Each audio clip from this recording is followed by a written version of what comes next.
My name is Michael St. Ange, student ID 12126508040, and this is my implementation of a deterministic finite automaton using HTML, CSS, and JavaScript. For my implementation of a deterministic finite automaton, I decided to make a mouse on an island simulation. In this simulation, a mouse is stuck on an island and it needs to escape the island. To do so, it must travel through one of these 4 bridges to the outside of the island, and it cannot enter the water where it will die, sadly. The states of this deterministic finite automaton are the start state, which is the center, where the mouse begins, the accept states, which are the outside states right here, and then every single square you see on the screen is considered a state. There are 2 ways to input into my deterministic finite automaton. We reload the page and we select arrows, which is by default.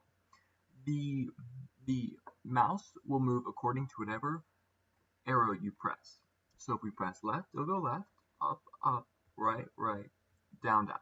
And so that's a transition function for usually for the inside of the island. However, if we enter the water state or water states, these act as dead states, where no matter what is inputted to the deterministic finite automaton, the state will not change, and the string, no matter what, will never be accepted.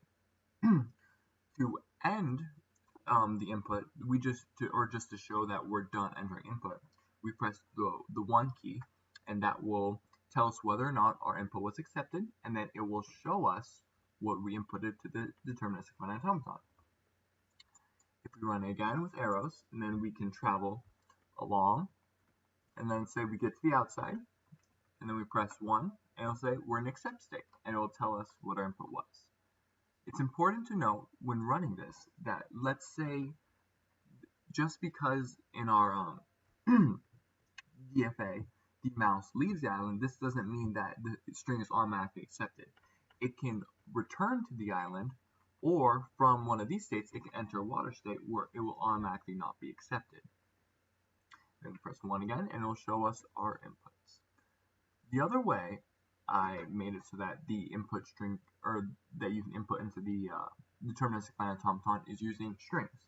So if we type the input strings, it will allow us to enter whatever string we want. By default, it's just hello world, but let's use Venomore.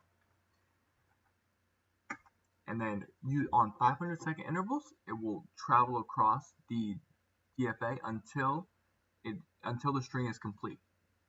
So as you can see, our input string sadly was not accepted, and it shows the input to the DFA. The reason I have it on a 500 millisecond delay is so that the user can watch their string go to DFA, and so it isn't just instant. Lastly, I'd like to show you the table, or the transition function for this DFA. So if we look at this picture, this shows the DFA. Right, states like these Q13, Q12, Q11. These act as the water states, and so once the mouse enters those states, it will not leave because it is drowned. These Q10s act as Q10, Q30, Q40, and Q20 act as bridges to the accept states, which are on the outside. As you can see, the accept states can travel between each other, or they could travel back in. It's important to note that right here, Q0 is where the start state is, and so all inputs, the start state is at Q0, and it must travel to the outside from there. Thank you very much.